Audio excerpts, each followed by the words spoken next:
Inahiki mai o Keoa, o kako no kalanakila.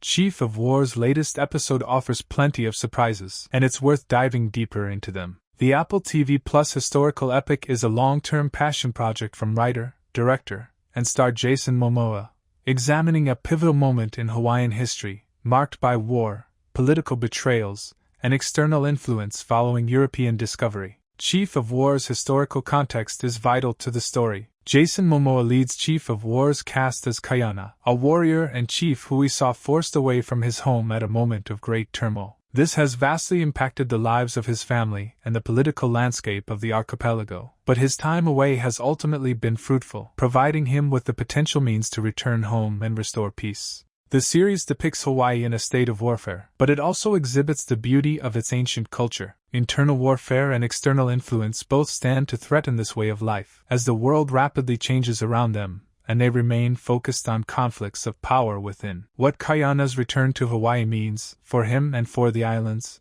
Tony and Kaiana, Chief of War. Kaiana has been away from his home for years, and while he's made a loyal friend, learned English, and developed an understanding of gunpowder and advanced weaponry in his time abroad, his goal remains the same: to return to Hawaii and defeat King Kahekili. Kaiana believes he was partially responsible for the massacre on Oahu, and wishes to right his wrong. Kaiana managed to escape and set sail, narrowly saving Tony's life from the horrors of the slave trade. His deal with Vi has earned him the weapons he sought, which will allow him to return to the island of Hawaii, where his family remains in safety, and hopefully gather forces to defeat Kahekili. What Kaiana doesn't know is that Hawaii has entered a serious internal conflict, but more on that later.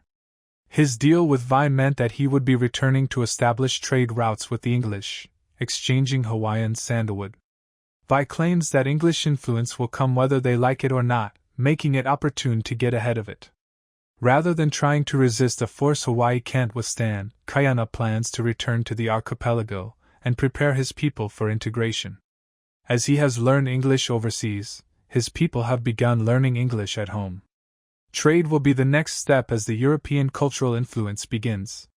Namek and Kupuohi's romance and what it means for Kaiana explained. Te'eo o Hainapinga as Kupuohi in Chief of War. Love is in the air back in Hawaii, but it's unfortunately the type of love that comes with a potentially devastating cost. Namek is one of Kaiana's two brothers, and he's been in love with Kupuohi, Kaiana's wife, for many years. This has put Namek at odds with their other brother, Nahi. Their tension led to a fight in episode 2. Kupuohi has been aware of Namek's interest in her, and he reminds her of the possibility that Kaiana has died, telling her that she still has to live. What he means by this is that she should move on from his brother and be with him instead. Kupuohi tells him she can't do that, but the episode ends with them sleeping together. Meanwhile, Nahi still believes Kaiana will come home and seems to be having the opposite problem as Namek.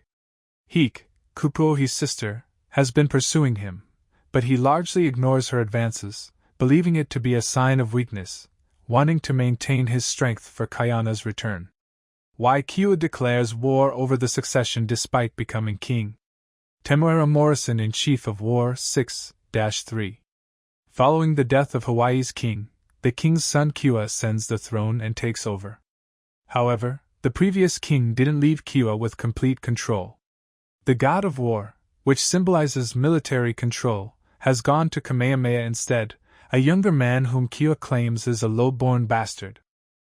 Kiua is furious that he wasn't given complete control as he expected, which was foreshadowed in the previous episode.